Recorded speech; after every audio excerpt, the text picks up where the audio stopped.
तो किसी दूसरी विंडो को उसके अधिकतम या मैक्सिमाइज साइज में खोलेंगे तो भी टास्क बार दिखाई देगी। लेकिन अगर इस विकल्प को अनचेक कर दिया जाए तो किसी विंडो को उसके अधिकतम साइज में खोलने पर टास्क बार दिखाई नहीं देगी। मैडम जी, हमें इस विकल्प का प्रयोग करके बताइए ना। हाँ चिंकी, अगर हम यहाँ से कोई एप्लीकेशन शुरू करते हैं तो हमें टास्क बार दिखाई दे रही है। लेकिन अगर हम इसे अनचेक करके अप्लाई करें और जब हम ये एप्लीकेशन खोलते हैं तो देखो हमें टास्क बार दिखाई नहीं दे रही, क्योंकि हमने उस विकल्प को अनचेक कर दिया। देखो इस डायलॉग बॉक्स में एक और विकल्प आ रहा है, शो क्विक लॉन्च। मैंने तुम्हें शीघ्र स्थापन टूलबार के बारे में बताया था ना? जी मैडम जी।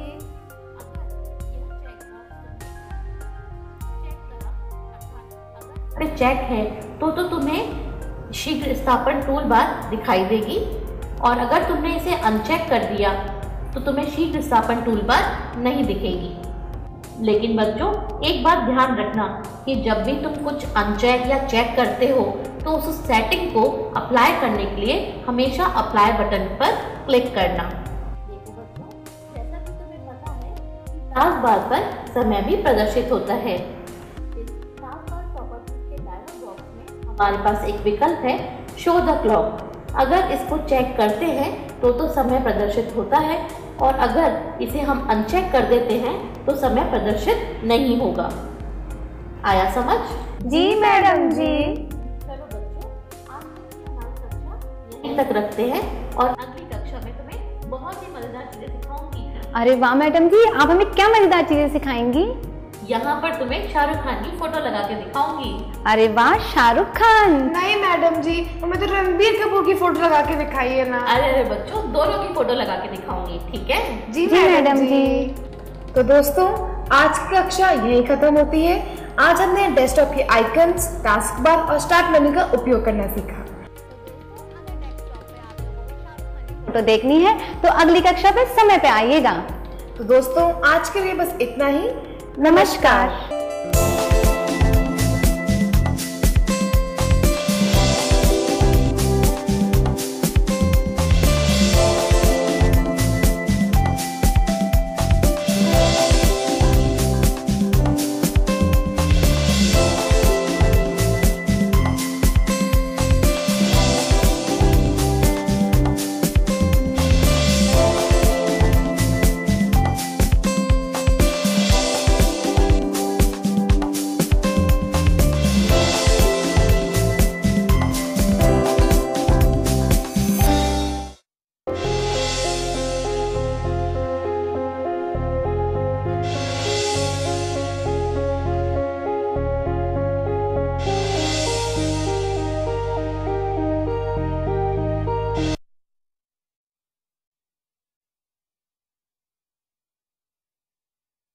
अरे कमाल हो गया भैया, साथ साथ हमारी शादी हुई और साथ साथ हम बाप भी बन गए। भैया, मैं तो अपने बच्चे की खुशी में लड्डू बंटवाऊंगा, 12 पत्थरों को छू कर आऊंगा। तुम भी चलो मेरे। अरे नहीं भाई, मैं तो सबसे पहले उसका जन्म पंजीकरण करवाऊंगा।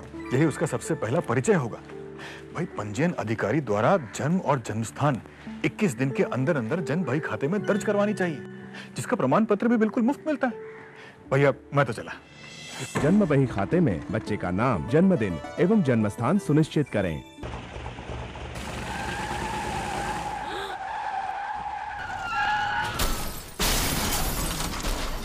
इतनी तेजी से गाड़ी को हाईवे पर लाने के बाद क्या इस एक्सीडेंट को रोका जा सकता था? क्या हाईवे पर जा रहे उस मासूम यात्री को पता था कि आप अपनी गाड़ी हाईवे पर लाने वाले हैं? हाईवे पर अपनी गाड़ी लाने से पहले दाएं देखें, बाएं देखें और फिर दाएं देखते हुए सावधानी से अपनी गाड़ी हाईवे पर लाएं। रात के समय टिपर का प्रयोग अवश्य करें। अपनी और दूसरों की सुरक्षा सदा सुनिश्चित करें। इस देश के गांवों में, शहरों में लोग स्वागत कर रहे हैं प्रगति और खुशहाली का, यानी कि वो स्वागत कर रहे हैं एनएसएसओ के ऑफिसर का, और उन्हें दे रहे हैं अपने जीवन से जुड़ी हर जानकारी। आप भी एनएसएसओ ऑफिसर का स्वागत करें और पूछी गई जानकारी उन्हें सही सही दें। आपकी दी गई जानकारी से सरकार को जन कल्याण की नीतियां बनाने में सहायता मिलती है। मेरे किसान भाइयों के लिए एक संदेश, आपके पास जब एनएसएसओ का ऑफिसर आए तो उन्हें आप सही जानकारी दें, अपनी फसल, जमीन, जायदाद और पशुधन के बारे में। निभाए अपनी जिम्मेदारी, एनएसएसओ को दे सही जानकारी। अतिथि देवो भव, क्या है इसका मतलब? ऑस्ट्रेलिया से स्टेला लिखती हैं कि जब वो पहली बार हिंदुस्तान आई। अबे हट, सवारी मेरी है, please come with me madam, please please please. यार भाई थोड़ा आगे तक छोड़ देना। Friend madam, drop to petrol pump. Petrol खत्म हो गया था। Where are we going? Shortcut madam, save your money. You don't worry. Don't touch me. Stop touching me. Let's get off of me. Get off. Get off. Help! Please help! Help! Help! ओए क्या हो रहा है? चल बे निकल यहाँ से, काम देख अपना। नहीं काम देख रहा हूँ। कम मैडम कम। ओए मार खाएगा क्या? हैं? जान से मारना पड़ेगा। दम है? कम madam. Thank you so much. You're an angel. Stella के फरिश्ते और हमारे हीरो सुखविंदर जी, ऐसे ही लोग अतिथि देवो भव का मतलब साकार करते हैं और भारत इन्हें सलाम करता है। अतिथि देवो भव।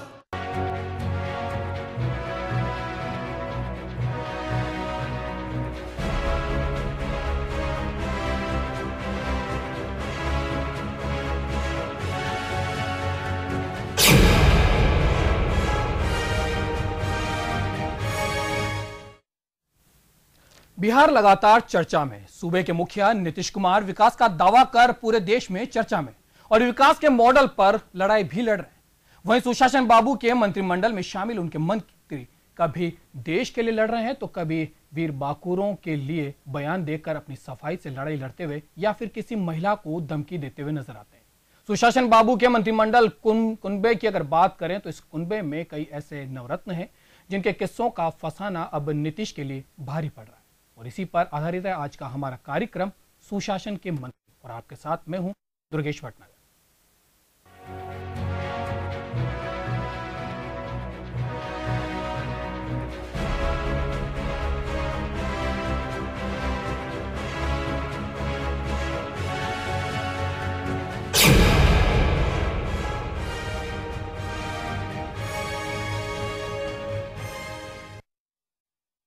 भीम सिंह और नरेंद्र सिंह के लेकर फजीयत झेलने के बाद सरकार एक बार फिर खाद्य आपूर्ति मंत्री श्याम रजक को लेकर परेशानी में पड़ गई है। और इसी बार परेशानी एक महिला को लेकर है, सामने आई है। और पटना दूरदर्शन की वरीय पद पर कार्यरत एक महिला ने श्याम रजक पर आरोप लगाया कि वे उन्हें मानसिक रूप से परेशान कर रहे हैं। और अब इस बात को लेकर सियासत भी शुरू हो गई। हालांकि श्याम रजक ने इस पूरे मामले से पल्ला झाड़ लिया, लेकिन नीतीश सरकार की व्यस्तता और व्यवस्था पर सवाल खड़ा हुआ है।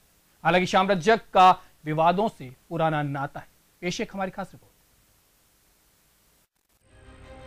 बिहार के खाद्य आपूर्ति मंत्री श्याम रजक पर एक महिला ने मानसिक प्रताड़ना का आरोप लगाया है। मानसिक प्रताड़ना के इस आरोप के बाद सूबे के मुखिया के लिए फजीहत इसलिए भी खड़ी हो रही है कि श्याम रजक ने इसे दूसरा ही रंग दे दिया। बात इसलिए श्याम रजक पर खड़ी हो रही है कि सीधे तौर पर भले ही श्याम रजक सारे मामले से इनकार कर रहे हैं, लेकिन धमकी उनके फोन से दी गई है। सवाल ये उठता है कि अगर मंत्री जी का फोन कोई इस्तेमाल कर रहा है तो उसे इतनी सहजता से फोन मिल कैसे गया। दूसरा सवाल यह भी खड़ा हो रहा है कि केवल महिला को धमकी देने के लिए ही मंत्री जी का फोन उस व्यक्ति को मिला कैसे। दो ऐसे सवाल हैं जिसका जवाब सरकार को देना होगा। हालांकि इसके लिए बचाव में जदयू उतर गई है और उस महिला पर ही आरोप लगा दिया जिसने ये शिकायत दर्ज कराई है। नीतीश कुनबे में खाद्य आपूर्ति मंत्री के तौर पर काम कर रहे श्याम रजक की बात करें तो ये ऐसे मंत्री हैं जो नीतीश के समय में भी मंत्री हैं और लालू सरकार में भी मंत्री हुआ करते थे। खास बात यह है कि दोनों सरकारों में मंत्री रहे और दोनों सरकारों में ही महिला को लेकर चर्चित भी हुए। लालू के समय में गौतम शिल्पी प्रकरण को लेकर श्याम रजक काफी सुर्खियों में थे और वो कुछ इस तरीके का मामला था जिसको बताना उनके लिए काफी कठिन भी होगा। गौतम शिल्पी प्रकरण को लेकर जिस तरीके से पटना में विरोध हुआ था, उसके बाद भी लालू यादव श्याम रजक की पीठ पर खड़े दिखे थे। जनता की परवाह किए बगैर श्याम रजक को बचाते दिखे और यही वजह है कि जब श्याम रजक को बचाने के बाद उनके बचने की बारी आई तो जनता ने उन्हें नकार दिया। अब श्याम रजक ने पाला बदल नीतीश कुनबे में अपनी जगह बना ली है। एक बार फिर महिला का ही मामला श्याम रजक के साथ जुड़ा है। सवाल ये उठ रहा है कि जिस सुशासन के नाम पर नीतीश बाबू अब तक राज करते रहे हैं, सीधे तौर पर उनके मंत्री पर अब सवाल उठा है तो जवाब क्या देंगे।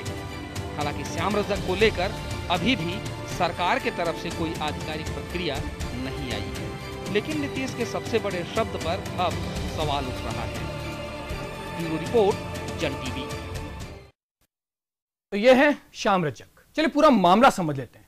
दूरदर्शन की प्रोग्रामिंग इंचार्ज रत्ना पुरकायस्था ने खाद्य एवं उपभोक्ता संरक्षण मंत्री यानी कि श्याम रजक पर मानसिक प्रताड़ना का आरोप लगाया। इस मामले में उन्होंने शास्त्रीनगर थाने में लिखित शिकायत की है। मामले में जल्द कार्रवाई के लिए वो बुधवार की शाम प्रभारी एसएसपी बीएन झा के कार्यालय पहुंची। रत्ना पुरकायस्था की अधिवक्ता श्रुति सिंह ने बताया कि उनका दूरदर्शन में कार्यरत प्रोग्राम एग्जीक्यूटिव नवीन कुमार प्रसाद से कुछ विवाद चल रहा था।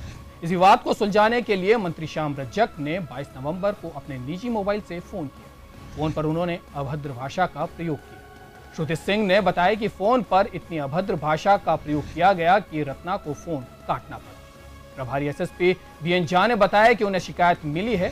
पूरे मामले की जांच फिलहाल की जा रही है।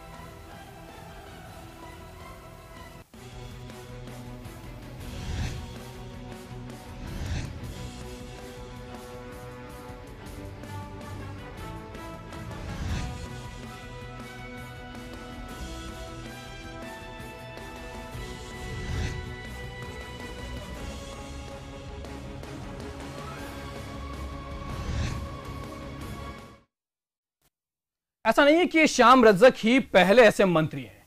सुशासन बाबू के मंत्रिमंडल में कुछ और भी ऐसे नवरत्न हैं। चलिए आपको बताते हैं 2 मंत्री और जिनकी मामले पहले भी गरमा चुके हैं, भीम सिंह और नरेंद्र सिंह। आइए देख लेते हैं उन्होंने क्या कहा था। पहले जवान तो शहीद होने के लिए होते हैं ना, सेना में और पुलिस में नौकरी क्यों होती है? आप थोड़ी शहीद होइएगा, शहादत के लिए ही जाते हैं। उनका ये है भावना, उसकी है भावना के साथ सेना में कोई जाता है, भावना के साथ पुलिस में जाता है। लेकिन सर फिर उस भावना को इज्जत भी तो मिलना चाहिए सर। बिल्कुल मिल रही है, पूरा देश एक साथ है, पूरा पार्लियामेंट एक साथ है, राज्य सरकार उनके साथ है। लेकिन फिर भी सर कोई नहीं पहुंचा। आप नहीं है उनके साथ? नहीं, हम भी हैं सर, हम लोग लगातार एयरपोर्ट पे थे। लेकिन सरकार, आप एयरपोर्ट पर नागरिक के तौर पर थे कि ड्यूटी में थे? लेकिन सर सरकार भी तो राजकीय संबंध है। नहीं, आप ड्यूटी में थे ना। आपके बाबूजी गए थे वहाँ? आपके बाबूजी गए थे? आपके पिता नागरिक हैं ना? क्या आपके पिता गए? जी, हम लोग ने अपना फर्ज निभाया। लेकिन सर सरकार के तरफ नहीं, आप अपना वेतन का काम कर रहे थे। तो सरकार अपना वेतन का काम नहीं कर रही है सर। अगर सरकार पूरा कर रही है, पूरा कर रही है, लेकिन बावजूद इसके सर कोई नहीं पहुंचा। नहीं, इससे क्या, तो हमारा शासन प्रशासन सब लगा हुआ है। आपकी माता जी गई थी? जी, हमारी माता जी जाए या नहीं, लेकिन हम लोगों ने अपना फर्ज निभाया। आपका फर्ज नहीं है, आप वेतन के लिए काम कर रहे थे। आप इस चैनल के लिए गए थे, चैनल के लिए। लेकिन सर हम लोगों ने अपना फर्ज निभाया। फर्ज नहीं है, ये आपका वेतन का काम है। अभी तो जनता के लिए वेतन का काम है ये आपका। लेकिन सर अभी तो जनता के लिए मैंने भी खेद व्यक्त किया। उनके बयान के बाद जो लोगों का निलंबन की मांग कर रहे हैं, क्या कहेंगे? ये निलंबन ऐसा कोई अपराध नहीं कर दिया और उसकी बात को ठीक से सुना नहीं, उसका ये कहना नहीं था, बावजूद उसके मुंह से आधी बात कह के आधी बात सुनवा दिया। वो पूरी बात अगर उसके लोग सुन लेते तो कहीं से उसकी बात कोई गलत नहीं हो रही थी। वो कहते थे, उनका कहने का मतलब था कि जो शहीद हुए हो लड़ने, जो युद्ध के मैदान में होगा वो शहीद होता है, हमारी उसके प्रति सिंपैथी है। वो ये बात बोला नहीं खाली युद्ध में शहीद होता है। पत्रकारों के परिजनों के साथ भी कहा गया कि आप पिताजी गए हैं घटना स्थल पर, क्या कहेंगे? क्या बोला नहीं बोला उसके लिए क्षमा मांग चुका है, अब उसको क्या उस बात को। तो देखा आपने, ये फहरिस्त लंबी है। श्याम रजक की ही नहीं, केवल उनके अलावा भी सुशासन की बात करने वाले नीतीश कुंबे में कई लोग इस तरीके की बयानबाजी कर चुके। चलिए इस खबर पर हमारे साथ जुड़ गए राजद के वरिष्ठ नेता राम बदन जी। राम बदन जी, आपका बहुत बहुत स्वागत है हमारे विशेष कार्यक्रम में। राम बदन जी, जानना चाहेंगे जिस तरीके की स्थितियां अब सुशासन बाबू यानी कि नीतीश कुमार के कुंबे में देखी जा रही है। पहले भीम सिंह बयान देते हैं और शहीदों का अपमान करते हैं। उनकी सीधे तौर पर अगर हम कहें तो बचाव में उनका कुनबा आ जाता है और नरेंद्र सिंह उनको बचाने के लिए पहुंच जाते हैं। और अब श्याम रजक एक महिला से अभद्र भाषा में बात करते हैं। मामला अब पूरी तरीके से सामने आ चुका है। आप क्या कहेंगे? देखिए, बिल्कुल ही सरकार के जो मंत्री है बिल्कुल बेलगाम है। ये सरकार अपने इच्छा अनुसार शासन प्रशासन से लेकर मीडिया को भी चलाना चाहते हैं। मीडिया पर भी ये दबदबा कायम करना चाहते हैं। जिस तरह की बातें उन्होंने महिलाओं पर दबाव डाला है, जिस तरह से अपमानित किया है और प्रताड़ित किया है, ये घोर निंदनीय है। ये नीतीश कुमार जी को इस पर कड़ा एक्शन लेना चाहिए, मंत्री पर कार्रवाई करना चाहिए। और एक मामला ये उजागर हुआ, एक मान लीजिए मीडिया में महिला है, उसके साथ ऐसा ही इन्होंने व्यवहार किया। जो सामान्य लोग है बिहार के, जो भी है, महिला हो या पुरुष हो, सभी को ये अपने अनुसार जो नहीं चलता उसको प्रताड़ित करते, अपमानित करते हैं। पूरे बिहार में ये फैशन चला दिए, इनके अनुसार ही सब कुछ होना चाहिए। ये सरकार का जो कामकाज है उस सीमा लांघ रही है, उसका एक अलग सिस्टम है, काम है। उनके अनुसार तो बिहार और देश नहीं चलेगा ना, मीडिया नहीं चलेगा ना जी। ये महिलाओं का जो अपमान किया है ये घोर निंदनीय है जी। हम इसकी निंदा करते हैं, राष्ट्रीय जनता दल इसका निंदा करता है जी। जितनी भी निंदा किया जाए वो कम है। रामबदन जी, अब आपका क्या रणनीति होगी इस पूरे मामले पर? नहीं, हमारी पार्टी विरोध किया है ये श्याम रजक के इशू पर, हम लोगों ने प्रतिक्रिया दिया है। हम पूरा पार्टी हमारी जो मीडिया में जो महिलाओं का अपमानित किया है, महिला के साथ है। जो भी लड़ाई लड़ने की जरूरत होगी राष्ट्रीय जनता दल उसके साथ खड़ा होगा। रामबदन जी, एक मामला आपके टाइम में भी हुआ था श्याम रजक जी का, हम आपको बता देते हैं कि गौतम शिल्पी वाला मामला, उस टाइम तो आप बचाव में उतर गए थे श्याम रजक जी के खिलाफ के फेवर में आप उतर गए थे। श्याम रजक जी के खिलाफ में उसमें कोई बचाव में पार्टी नहीं आई थी। श्याम रजक जी अपने सफाई दे रहे थे, उनके तरफ से लालू जी या किसी लोगों ने कोई सफाई नहीं दिया था। वो समय राष्ट्रीय जनता दल में थे, वो अपना प्रतिक्रिया दे रहे थे। उस घटना में जो भी हुआ था उसका भी हम लोग निंदा उस समय भी किए थे। लेकिन आपने मंत्री पद से नहीं हटाया था, प्रभावित करने का काम नहीं किया गया था। लेकिन रामबदन जी, आपने उस दौरान मंत्री पद से श्याम रजक जी को नहीं हटाया था, पूरे बिहार में उसका विरोध हुआ था। नहीं, पूरे बिहार में विरोध हुआ था। श्याम रजक जी जिस पार्टी में रहते हैं उसके नाक का बाल बने रहते हैं। श्याम रजक जी की खासियत है जिसके साथ में रहते हैं वो खाल की तरह चिपके रहते हैं जी। इसलिए वो मंत्री में रहने में सफल हो गए होंगे, लेकिन पार्टी उनके साथ इस कदम पर साथ नहीं था जी। लेकिन अगर पार्टी का कोई अधिकृत बयान इनके पक्ष में नहीं आया था जी। लेकिन अगर श्याम रजक जी के अगर फितरत की बात करें तो क्या ये राजद में रहते हुए ये फितरत आई है उनकी? नहीं, राजद में नहीं, जो पार्टी सत्ता में रहती है उसके साथ ये हो जाते हैं। ये इनकी खासियत है, विरोधी में नहीं रहते हैं। जो भी पार्टी सत्ता में जाती है उसके पास ही चले जाते हैं, इसलिए इनका चरित्र उसी टाइप का है। हम लोग इस घटना की निंदा करते हैं। चलिए रामबदन जी, एक अंतिम सवाल आपसे जानना चाहेंगे कि नीतीश कुमार को आखिर करना क्या चाहिए इस पूरे मामले पर, आपकी प्रतिक्रिया जानना चाहिए। नीतीश जी को तुरंत चेक कर देना चाहिए, मंत्री को FIR दर्ज कराना चाहिए, कार्रवाई करना चाहिए, जांच करना चाहिए, उच्च स्तरीय इसका जांच होना चाहिए। सर्वदलीय जांच से इसका मामला का निदान होगा। उच्च स्तरीय जांच इनका कोई IG और DIG करेगा, इससे इसका निराकरण नहीं होगा। सर्वदलीय जांच बिठाएं। ये मामला क्या है, सभी पार्टी के लोग बैठ के इस पर तय करें और मंत्री को तो तत्काल चेक कर दें। चलिए रामबदन जी, आपने कहा, लेकिन आपके शासन में इस तरीके की स्थिति नहीं थी, न तो आपने कोई जांच बिठाई थी और न ही किसी तरीके के कड़े जो कदम उठाने चाहिए वो उठाए थे। फिलहाल आप हमारे साथ जुड़े उसके लिए बहुत बहुत शुक्रिया। तो ये थे सुशासन बाबू के मंत्रियों की हम दास्ता आपको सुना रहे हैं और हमारे साथ जुड़े थे रामबदन जी जो कि राजद के नेता है। हम इस मामले पर और भी चर्चा करेंगे, लेकिन फिलहाल यहां रुकेंगे एक छोटे से ब्रेक के लिए।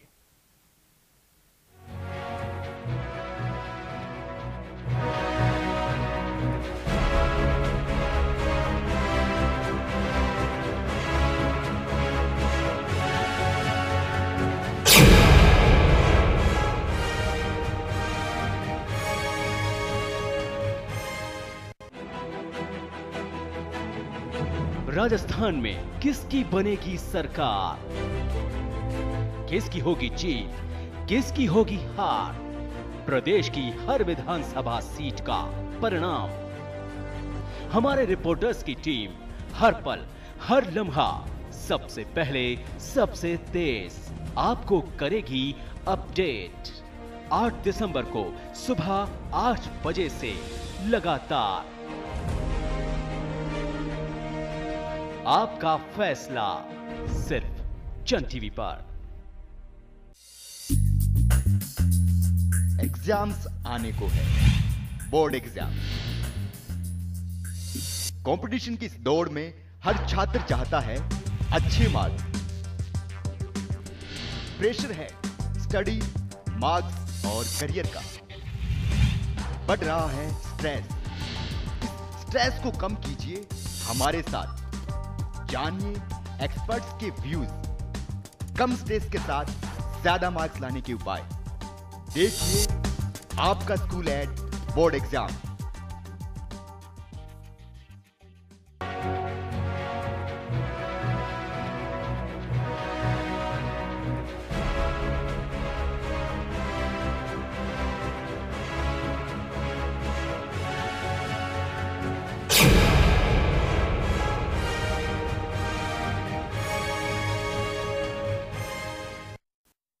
ब्रेक के बाद आपका एक बार फिर स्वागत है जन टीवी की खास पेशकश सुशासन के मंत्री। चलिए हम बात कर रहे हैं शाम रज्जक की। पहले तो शाम रज्जक ने इस मामले का विरोध करते हुए वो दिखाई दिए थे और पूरे मामले को झूठा बताया था, पर गिरगिट से भी तेज रंग बदलने वाले हमारे मंत्री जी ने पूरा यू टर्न लेते हुए पूरे मामले पर से अपने बयान को बदलते हुए महिला को फोन करने की बात भी मान ली। हालांकि मंत्री जी ने इस बात से भी दूरी बना रखी थी कि उन्होंने महिला से अभद्र भाषा में बात की है या महिला के साथ किसी भी तरीके का कोई दुर्व्यवहार उन्होंने किया। के साथ मेरा 15 वर्षों से आना जाना और संबंध रहा है। सुबह 7 बजे से मैं बैठ जाता हूं अपने सरकारी कार्यालय के आवास कार्यालय पर, और जितने लोग आते हैं उन लोगों का मैं फोन कोशिश करता हूं कि सारे लोगों का प्रयास कर करके आग्रह कर करके उनकी जो समस्या उसका समाधान करूं। इसी संदर्भ में 22 तारीख को जैसा वो कह रही है, मैं फोन किया और फोन के माध्यम से उनकी समस्याओं के समाधान करने के लिए और उस समस्या के समाधान के देखने के लिए मैंने आग्रह किया। अब उसके बाद उनका और उनका क्या मामला है वो तो उनका मामला है, लेकिन मुझे इस पर आरोपित किया गया। मैं बड़ा स्तब्ध हूँ कि जो हमारे यहाँ 15 तारीख को भी हमारे यहाँ आई थी और हमारे यहाँ आकर के बातचीत हुआ है, कई चीजों पर चर्चा हुई है, खाना हम लोग साथ खाए हैं और हमारा पारिवारिक समुदाय, इसके बावजूद लगता है कि कहीं न कहीं कोई राजनीतिक। तो देखा आपने शाम रज्जक जिन्होंने एकदम गिरगिट की तरह रंग बदला, बड़ा संयमित बयान उन्होंने दिया, लेकिन उस महिला ने सीधे तौर पर आरोप लगाया कि उनके साथ अभद्र भाषा का प्रयोग किया गया। और हम आपको बता दें कि जन टीवी पर ही वो इस पूरी घटना को लेकर इनकार भी कर चुके हैं, लेकिन अब तेवर बदले हुए हैं। जब देखा कि गर्दन फंसती हुई नजर आ रही है तो अपने बयान से पलटे और फोन करने की बात उन्होंने सीधे तौर पर उन्होंने उसको बात को मान भी लिया है। वहीं एक और शाम रज्जक पर आरोप ये भी लगे तो दूसरी ओर जनता दल यूनाइटेड भी शाम रज्जक के बचाव में खड़ी हुई नजर आई। जेडीयू प्रवक्ता ने इस मामले पर एक अजीबोगरीब बयान दे डाला है। प्रवक्ता संजय सिंह ने कहा है कि शाम रज्जक ने कोई छेड़खानी नहीं की है। संजय सिंह ने आरोप लगाने वाली महिला को ही गलत बता दिया है। उन्होंने सवाल उठाया कि महिला की ओर से इतने दिन तक मामले को क्यों दबाए रखा गया। छेड़खानी तो नहीं ना किया भाई, आप 10 दिन बाद आप केस कर रहे हैं, हमको मानसिक रूप से तनाव हो गया और ऐसे हो गया, हम बहुत जी रहे थे, आपको धमकाया। कौन धमकाया भाई आपको? आप 10 दिन पहले 15 दिन पहले आप कहाँ थे? जब कोई महिला है अब 20 दिन बाद 15 दिन बाद फोन करे कि हमको मानसिक तनाव दे रहे हैं, ये हम समझते हैं कि ये जानबूझकर। चलिए विपक्ष की बात करते हैं। वही विपक्ष ने भी इस मामले में शाम रज्जक पर निशाना साधा है। क्या कह रहा है विपक्ष सुशासन सरकार और उसके मंत्रियों पर, आइए आपको सुनवाते हैं। देखिए, अधेड़ नगरी चौपट राज, टके सिर भाजा टके सिर खाजा, ये हम बचपन में पढ़ा करते थे। उनके प्रवक्ता कहते हो कि श्याम रजक जी ने कोई छेड़खानी थोड़े ही की। मुख्यमंत्री जी, आप अपने को महिला सशक्तिकरण का नेता मानते और आपके राज्य में मानसिक प्रताड़ना कानून के दायरे में आता है। आपने कौन सी कार्रवाई की। ये तो वही हो गया कि लगता है कि गांव के कुएं में भंग घोड़ा जाए तो सारे लोग नशे में होते हैं। उसी तरह से मुख्यमंत्री के पूरे कुनबे में नशा छा गया है। वो है सत्ता का नशा, एक एक पाई का हिसाब चलता है। अभी रत्ना प्रकाश के बारे में, जिसके बारे में आप कह रहे हैं, वो तो दूरदर्शन की अच्छी महिला है, अच्छा काम करती है और बहुत ही अच्छी महिला है। अब किस प्रकार से श्याम रजक जी का, लेकिन कोई भी मंत्री या कोई आदमी किसी को दबाव, किसी महिला को कमजोर समझ के उसको दबाव नहीं देना चाहिए। जो बातें हैं अगर बात होती और जरूर निश्चित रूप से कुछ ऐसी बात हुई होगी और तभी उनका रिएक्शन या उन्होंने आक्रोशित होकर के मीडिया में सबको बताया होगा। क्योंकि महिलाओं को लोग सेकंड दर्जे का जैसा समझते ही, जिसको जो मन में आया बोल दिए, कर दिए, ये नहीं होना चाहिए। देखिए, जो आरोप लगे हैं मुझे उसके बारे में जानकारी नहीं है। मैं इतना जरूर जानता हूं कि कोई मंत्री पर आरोप लगा है तो चूंकि वो सत्तारूढ़ दल का मंत्री है, इसलिए उसको बचाने की जो नापाक कोशिश की जा रही है, मैं उसका विरोध करता हूं। जो सच्चाई है लोगों के सामने आना चाहिए और जांच प्रभावित नहीं हो, इसके लिए आवश्यक है कि। तो देखा, विपक्ष सीधे तौर पर श्याम रजक पर निशाना साधे हुए विरोध भी कर रहा है। इस तरीके के, जिस तरीके के बयान उनके साथ सामने आए हैं, वो साफ इस बात को इंगित कर रहे हैं कि वो पूरी तरीके से विपक्ष के निशाने पर है। चलिए एक बार फिर आपको दिखाते हैं कि श्याम रजक ने किस तरीके से अपना पैतरा बदला और रंग बदलते हुए अपनी जो बात है, जो फोन करने की महिला को जो बात है, वो स्वीकार कर ली। आइए आपको दिखाते हैं। इस महिला के साथ मेरा 15 वर्षों से आना जाना और संबंध रहा है। सुबह 7 बजे से मैं बैठ जाता हूं अपने सरकारी कार्यालय के आवास कार्यालय पर और जितने लोग आते हैं उन लोगों का मैं फोन कोशिश करता हूं कि सारे लोगों का प्रयास कर करके, आग्रह कर करके उनकी जो समस्या उसका समाधान करूं। इसी संदर्भ में 22 तारीख को जैसा वो कह रही है, मैं फोन किया और फोन के माध्यम से उनकी समस्याओं के समाधान करने के लिए और उस समस्या के समाधान के देखने के लिए मैंने आग्रह किया। अब उसके बाद उनका और उनका क्या मामला है, वो उस तो उनका मामला है, लेकिन मुझे इस पर आरोपित किया गया। मैं बड़ा स्तब्ध हूँ कि जो हमारे यहाँ 15 तारीख को भी हमारे यहाँ आई थी और हमारे यहाँ आकर के बातचीत हुआ है, कई चीज़ों पर चर्चा हुई है, खाना हम लोग साथ खाए हैं और हमारा पारिवारिक समुदाय, इसके बावजूद लगता है कि कहीं न कहीं कोई राजनीतिक साजिश हुई है। सीधा सा जुमला, राजनीति में राजनीतिक साजिश का एक जुमला है जो कभी भी अपने ऊपर आरोप लगे तो इस जुमले को जड़ दिया जाता है और यही काम श्याम रजक ने भी किया। चलिए इस पूरे मामले पर हम जुड़ते हैं हमारे सहयोगी भूपेंद्र दुबे से, उनसे जानने की कोशिश करते हैं कि आखिर मामले के पीछे की वजह क्या है। भूपेंद्र, ऐसा नहीं है कि यह पहला मामला है, इससे पहले भी कई मंत्रियों के बयान, विवादास्पद बयान सामने आए। आखिर क्या यही है सुशासन? आपसे जानना चाहिए। देखिए दुर्गेश, परिभाषाएं अपने तरीके से राजनेता दे देते हैं, जो भी कहते हैं उस पर अपना तर्क भी दे देते हैं और तर्क के साथ लड़ाई भी लड़ते हैं। चूंकि बहुत बार ऐसा होता है कि सरकार की मजबूरी होती है कि उनके उन चीज़ों को समझना, चाहे वो जातिगत समीकरण की राजनीति की बात हो या फिर सरकार को बचाने की समीकरण की बात। चाहे हम जो 2 मामले अभी किए हैं जिन पर चर्चा हुई है, चाहे वो भीम सिंह का मामला रहा हो या नरेंद्र सिंह का मामला रहा हो, लेकिन इन दोनों को अगर हटा दिया जाए तो जो श्याम रजक ने ताना बाना बुना, इस पूरे ताने बाने पर जो सबसे अहम बात है दुर्गेश, वो सबसे पहले जब ये मामला निकल करके सामने आया परसों, मैंने खुद श्याम रजक को फ़ोन किया उनके सरकारी नंबर पे, हमारी उनकी बात हुई। उन्होंने मुझे बताया कि मैं दिल्ली से लौट करके पटना आया हूँ, घर गया हूँ और एक मित्र के यहाँ मैं शादी में जा रहा हूँ।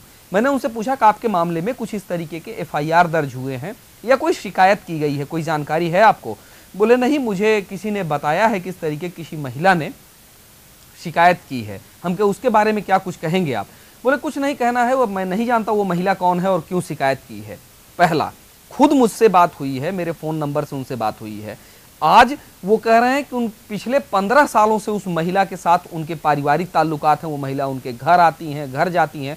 अहम सवाल ये खड़ा होता है दुर्गेश की राजनीति साजिश की बात तो आज श्याम रजक कह रहे हैं, क्या उस दिन किसी और धुन में थे श्याम रजक? या श्याम रजक की जो मानसिक स्थिति थी वो उस दिन बौखलाहट की थी कि उन्होंने ये समझना भी मुनासिब नहीं समझा कि 15 सालों का जिससे संबंध है उसे मैं बयानों में दे रहा हूं और ये कह रहा हूं कि मैं उस महिला को जानता तक नहीं। तो बड़ी अजीबोगरीब स्थिति है, बड़ी हास्यास्पद स्थिति है और श्याम रजक से इससे बड़ी उम्मीद की भी नहीं जा सकती दुर्गेश, क्योंकि लालू यादव के समय में जब ये मंत्री हुआ करते थे तो कुछ इसी तरीके का चेहरा चरित्र इनका हुआ करता था। चूंकि ऐसे जाति फैक्टर को लेकर के जो राजनीति होती है उसमें नीतीश की मजबूरी भी है कि ऐसे लोगों को अपने साथ रखें और ये जनता की मजबूरी है कि इन चीजों को वो समझे और बर्दाश्त करे। लेकिन जो झूठ बोलने की राजनीति है, जो गलत चीजों को बताने की राजनीति है, ये नेताओं की फितरत है और श्याम रजक जैसे नेता इस फितरत को भरपूर तरीके से भुनाना जानते हैं, जिसका उदाहरण परसों की बातचीत जो मुझसे हुई है और उसमें उन्होंने इस तरीके का बयान दे दिया कि कहीं यहाँ आपको ये नहीं लगता कि जिस तरीके से मीडिया में टीआरपी की जंग है उसी तरीके से इस तरीके की राजनीति में टीआरपी पाने के लिए भी जो नेता हैं वो सारे हथकंडे अपनाने लगे हैं? और दुर्गेश, मीडिया की टीआरपी की बात अगर किया जाए तो उसमें कुछ क्रिएटिविटी होती है, उसमें कुछ क्रिएशन होता है, कुछ जानकारी देने की बात होती है, लेकिन यहाँ वो तमाम चीजें बिल्कुल भटकी हटी हुई हैं।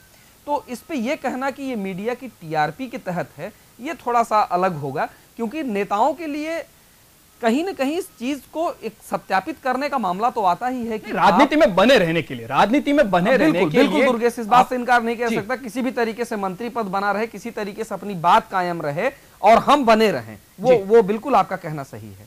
क्या लगता है जिस तरीके से पिछले अगर कुछ वक्त तक देखें हम, तो जब से जदयू और भाजपा का गठबंधन टूटा है उसके बाद से बयानों को लेकर जो मर्यादा होनी चाहिए वो गिरती जा रही है, क्या कहेंगे आप?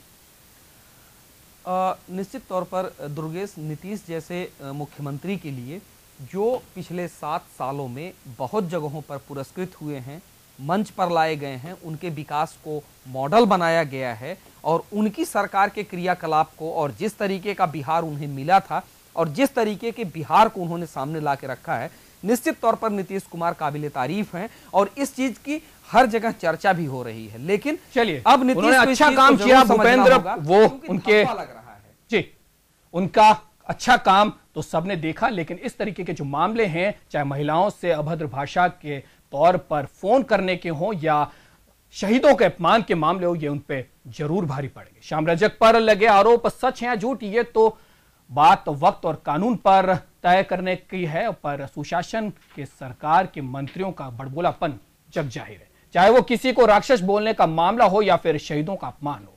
सुशासन के मंत्री शायद अपना विकास मॉडल यहां भी प्रस्तुत करते हुए नजर आते हैं। अब देखने वाली बात यह होगी कि आने वाले दिनों में सुशासन बाबू किस तरीके से अपने मंत्रियों पर काबू करते हैं और इसके लिए सबको इंतजार करना पड़ेगा। लेकिन फिलहाल जन टीवी के इस खास पेशकश सुशासन के मंत्री में इतना ही। आप ताजा तरीन खबरों के लिए देखते रहिए जन टीवी। नमस्कार।